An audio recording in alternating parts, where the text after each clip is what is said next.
શું સરકારી હોસ્પિટલોમાં દર્દીઓ ભગવાન ભરોસે છે? શું ડોક્ટરોનું કામ દર્દીઓને સાજા કરવાનું છે કે તેમને ગેટ આઉટ કહીને હાંકી કાઢવાનું? આ સવાલો એટલે થઈ રહ્યા છે કારણ કે આણંદ જિલ્લાના એક સામૂહિક આરોગ્ય કેન્દ્રમાં ડોક્ટર અને દર્દી વચ્ચે બોલાચાલી થઈ, જેનું કારણ હતું કે ડોક્ટરે દર્દીને ગેટ આઉટ કહી દીધું. બાદમાં આ મામલો એટલો વધ્યો કે પોલીસ બોલાવવી પડી.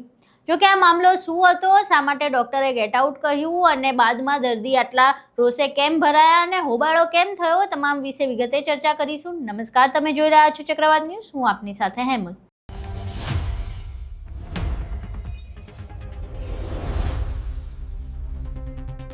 મળતી માહિતી મુજબ આણંદ જિલ્લાના એક સામૂહિક આરોગ્ય કેન્દ્રમાં જ્યારે એક દર્દી પોતાની પીડા લઈને સારવાર માટે પહોંચ્યા ત્યારે ફરજ પર હાજર ડોક્ટર અને દર્દી વચ્ચે કોઈ વાતને લઈને બોલાચાલી થઈ. દર્દીના પરિવારનો એવો આરોપ છે કે ડોક્ટરે તેમની સાથે અત્યંત તોછડું વર્તન કર્યું અને યોગ્ય રીતે વાત પણ નહોતી કરી. વિવાદ ત્યારે શરૂ થયો જ્યારે આરોગ્ય કેન્દ્રના સ્ટાફે દર્દીને મદદ કરવાને બદલે જાહેરમાં ગેટ આઉટ કહીને અપમાનિત કરી દીધા. હવે આ આરોપ બાદ આ શબ્દોએ હોસ્પિટલના વાતાવરણમાં જાણે ઘી ઉમવાનું કામ કર્યું અને સમગ્ર મામલો ઉગ્ર બન્યો.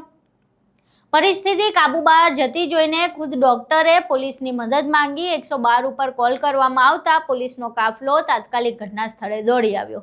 જોકે પોલીસે બંને પક્ષોને સમજાવીને મામલો હાલ પૂરતો તો શાંત પાડ્યો છે, પરંતુ સ્થાનિક લોકોમાં આ ઘટનાને લઈને રોષ જોવા મળી રહ્યો છે.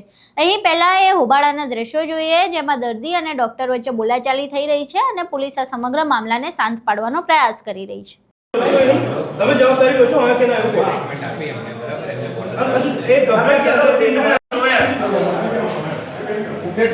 તમારી માહિતી માંગના રહું. તમે વધારે ક્યારે ગાડી ન કહેતા ને કે જે થાય કરે એટલે આ માસ્ક ખડો બોલો માસ્ક કાઢ ફોટો પાડ 1 કિલો કરી દીધું. હવે કશું ચાલવી નહીં લેવું. આ તમારે તમે તમારા વખતમાં શું સમજો છો? અને ગેટ આઉટ એટલે મેરે બોલો અને તમે એક કઈ સેવાના ભગવાનની રૂપી જગ્યાએ કામ કરો છો. તમારે કેમ કેમ જાવ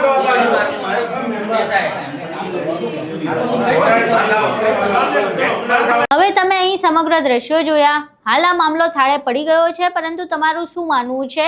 આજે સમગ્ર મામલે બબાલ થઈ અને બોલાચાલી થઈ, તેમાં ડોક્ટર દ્વારા કરવામાં આવેલું આ વર્તન કેટલું યોગ્ય હતું?